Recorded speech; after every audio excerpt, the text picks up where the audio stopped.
Elhamdulillah wa salatu wa salamu ala rasulillah wa ba'd. Allahu në zëgjele falenderim, kërse salavatet dhe salamat Muhammed Mustafa sallallahu alaihi wa sallam i adërgojmë. Të ndërruar, assalamu alaikum wa rahmetullahi wa barakatuh. Sot përmendmi momentin kur Hindi, bashortja e Ebu Sufjanit, vjen para Muhammedit sallallahu alaihi wa sallam që të e jep beslidhjen e saj dhe të shfaq pranimin e Islamit në formë publike në kodrinën Safa. Muhamedi sallallahu alaihi wasallam në lartësi të kodrës, kurse Omeri radhiyallahu anhu qëndron në pjesën e poshtme të kodrës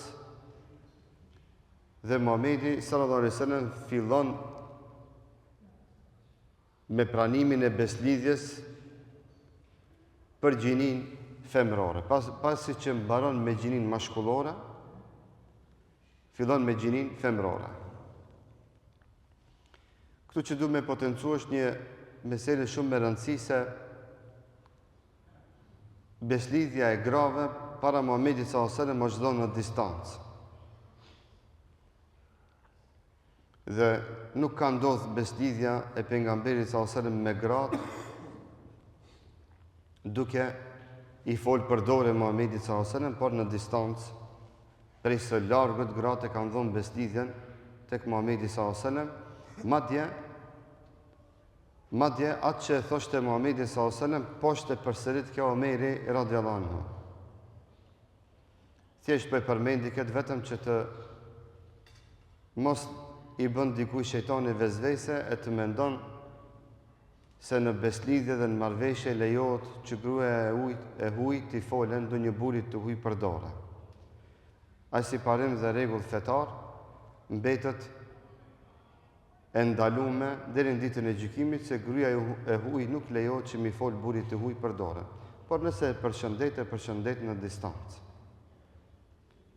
Asgjë s'ka të ndaluar që në rrethona dhe në momentet caktuar të i jep selam, por jo edhe të e përshëndet duke e përshëndet me dorë. Duke i bashkëkodit durt, dihet si është ajo në praktikën tonë. Dhe Muhamedi sallallahu alaihi wasallam fillon që gjithë grave besimtare t'u jep edhe këshillat, edhe formën, edhe mënyrën e beslidhjes. Dhe i tha, ubayyukunna ala alla tushrikna billahi. Po e bëjmë këtë beslidhje me juve, me qëllim dhe me kusht që ju të mos i përshkruani Allahut shok, mos mi bë kur Allahut shirk. Dhe të njëjtën Omeri radhiyallahu anhu përcjell grave besimtare në pjesën e poshtme të kodrinës Safa. Dhe gjithkohës Hindi thuhet që rin me ftyrë të mbulume dhe ashtu si në një distancë dhe një fshehje që të mos e vërejnë prezencën e saj Muhamedi sallallahu alaihi wasallam shkaku i të bamës saj që i kishte bën në luftën e Uhudit. Me tregimin e Hamzës që tregon para 2 javë nëse se gaboj. Dhe Muhamedi sallallahu alaihi wasallam në fillim nuk e vërejti që kjo është Hindi në mesin e gjithë atyre grave. Pastaj tha Muhamedi sallallahu alaihi wasallam wala tasriqna. Dhe po u bëj me dije se pjesë e kësaj beslidhje që e bëj me juve o ju besimtare është edhe që ju të mos vidhni. Të e dini se vjedhja është haram. Të e dini se vjedhja është haram. Atëherë Hindi flet dhe thot Ja Resulallah, Ebu Sufjani është një burr koprac. E tha, nëse marrun diçka për nevojat, nëse marrun diçka pa lejen e tij, a është kjo e ndalume? A është ky veprim i keq? Pejgamberi sallallahu alaihi wasallam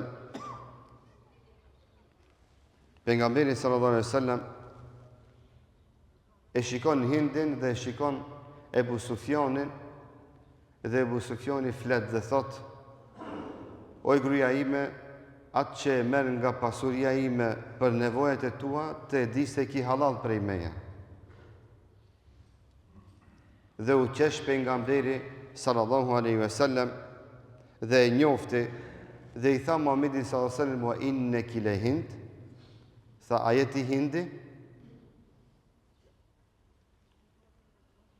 Tha, po ja Resulullah.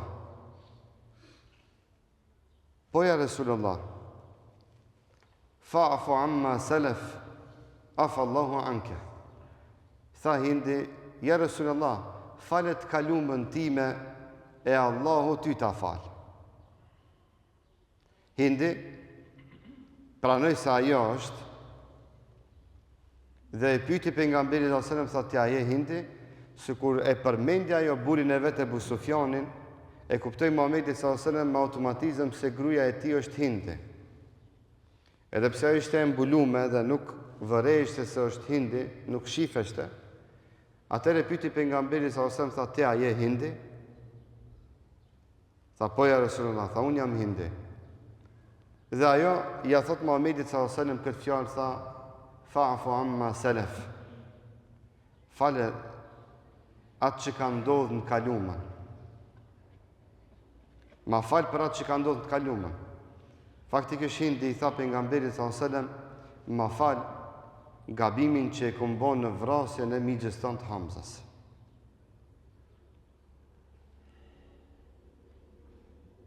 Atëherë pejgamberi sallallahu alaihi wasallam nuk përmendet ndonjë rivajet se çfarë përgjigje i ka dhënë pejgamberi sallallahu alaihi wasallam Hindit në këtë kërkesë. S'pak unë s'kam mujt me gjetë. Për këtë si ndodhje përmend dietarin librin Medalikut Tenzil. Si ndodhi e përmend në librin Medalikut Tenzil Imam Nesefiu te ajeti kur duke komentuar ajetin kuranor që ka të bëjë me bej'an, me beslidhjen dhe beslidhjet që ja kanë dhënë besimtarët Muhamedit sallallahu alajhi wasallam në momentin e pranimit të Islamit apo konkretisht në çlimin e Mekës. E përmend Imam Nesefiu këtë.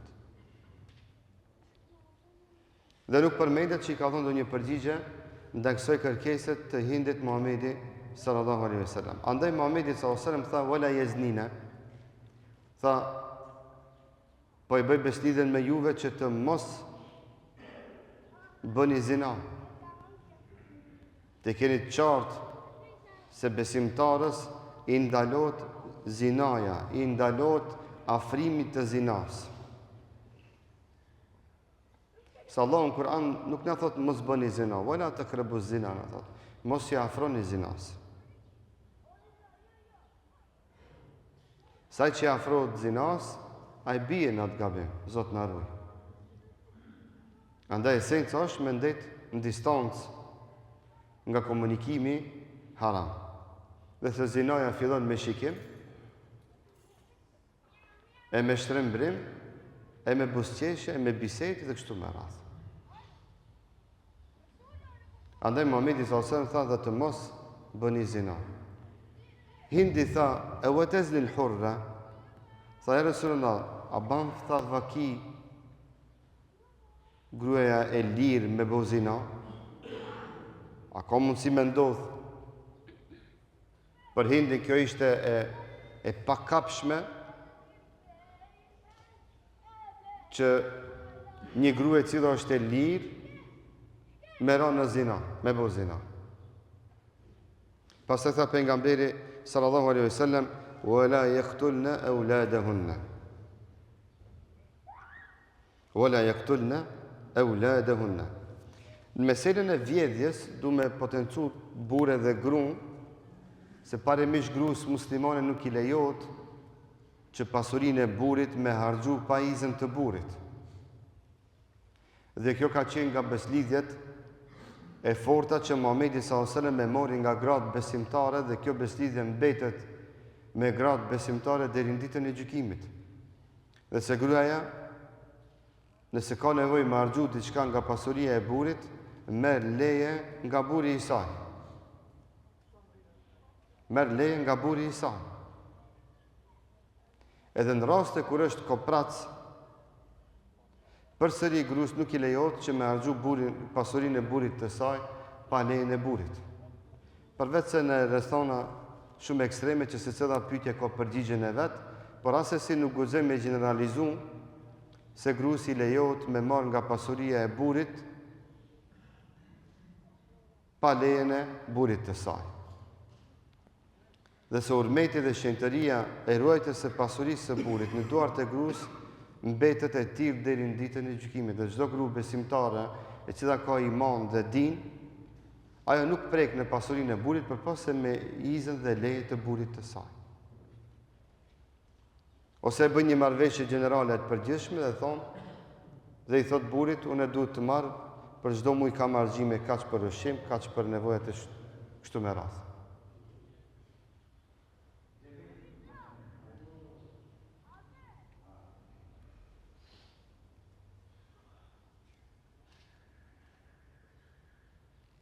A sos telefonata.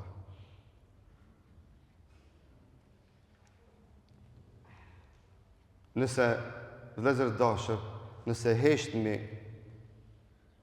ta dini se ka vende në botë që kanë mbet pa xhumo, a dini si kanë mbet pa xhumo? Dhe ka humb fazileti i xhumos. Se imami e ka toleru njënin të bo muhabet. Tjetrin e ka toleru kur ti më tekët thije, kur ti më tekët dalë. Tjetrin e ka toleru në telefon, tjetrin e ka toleru më ushtrim pak, tjetrin e ka toleru me flent pak, me gërhat, edhe që kështu i ka hubë vlera gjumos, e Allahu a ka marrë namazin e gjemos nga mesi i tyre. Unë se kam mendën ta bëja atë. Se na prekrejt ulemave dhe o gjallarve tonë, e kimi gjetë një edep dhe një tërbije që duhet mu përkujdesin të në gjami. Nuk është edep, nuk është tërbije me folë në mrejnë në gjami në telefon. Këtë kuptojnë njëre për gjithmonë. Nuk është tërbije, asë nuk është edep, asë nuk është për islamit, mrejnë në gjami me folë në telefon. Ai që e ka pa tjetër një me zorë me folë, del jashtë në borë folë, jo mrejnë në gjami. Pa pardon jam të ju thonë. Nëse se cëllë fillon me folë në telefon, kjo më nuk i në gjanë në gjamis, po qelmi dhe do tezga këtu edhe filloj me bo pa bit pazar të e bëjna. E qena një magazin të volë këtu mrejna e bëjna.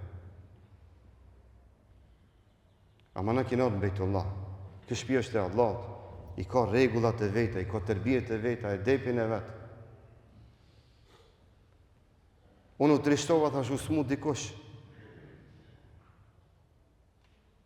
Se vetë qasi momente e ndale dherë, se thamë shpeti një mëjna, një vlau tonë, një shoku tonë, se kana pa qef. Alo s'muj me pranu dhe s'mu me më shku mendja, se dikush ja lejon vetë vetës, mrejna në gjami me qëtë telefon, me thonë, alo, po, edhe 2 kg, 3 kg patligjona. Po ta më qële edhe një tezë mrejna në gjami dhe të knoqme të ushit patligjona e biberë. Ma bëni Allah dhe ma kjo në konë regullë. Dhe herë ju gjaj, jo bëj për i Zotit, këtë mos ja lejoni vetë vetës. Jo shko ku i jem. Shko ku i urmetit gjumos edhe gjamis, o vlazën. Kjo bejtullah, shpi e shenjë, shpi e Zotit është. E ka urmetin e vetë. Që na i kina farz obligim me rujtë. Se nëse se rujmë këtë urmet, nëse se rujmë këtë edep dhe tërbije që ka është bejtullahi, s'ka arsye dikush dhe nevoj me ardhë, ma këtu thëtë sa atir, su mirë ke vesh kushane dhe kushpe. Njerëzit vinë se gjamia ka huzur. Ka njerëzit për 12 vinë gjami, njësa për para, me arritat huzurin shpirtnor, mu knaqë në bejtullah. Andaj bëni dikat kësaj pune. Dhe si cilë le ta këshillon atë që e ka nga të, thonë, mos ndalu. Se këtë gabim pas të kena me pagujt krejt shtrenjt, do kemi e vlatë tonët dinsëza që s'kanë me ditë shka është gjëmo, as shka është namaz, as shka është din, as shka është iman. Këto janë simbole fetare, nishane fetare që na duhet t'i rujmë, e të përkujdesemi për ta. E keni vërejt, 3-4 gjumoja, kam nisë mos me reagune njerëzit që rinë kom dërë gjamis. Unë e maj hudbe, ato rinë kom. Janë pejta 2, 3, 4 në kom rinë gjami. Thu se autobus ka me prit këto. Unë e saj nisi hudbe në kom fillon me një. E një fillon me folë me nejtë kom, tjetëri fillon me folë në telefon, tjetëri fillon si ti në gjami, a njës kolli, më teket me kollë në gjami, mi pasru më shknit, më rejna në gjami. As dërës të me majtë, as lavës të me thonë, as kur gjë. Moni o vlaza. Zoti u bekoft e u nderoft, ta rrim gjithë së bashku hurmetin e Bejtullahut. Wassalamu alaikum.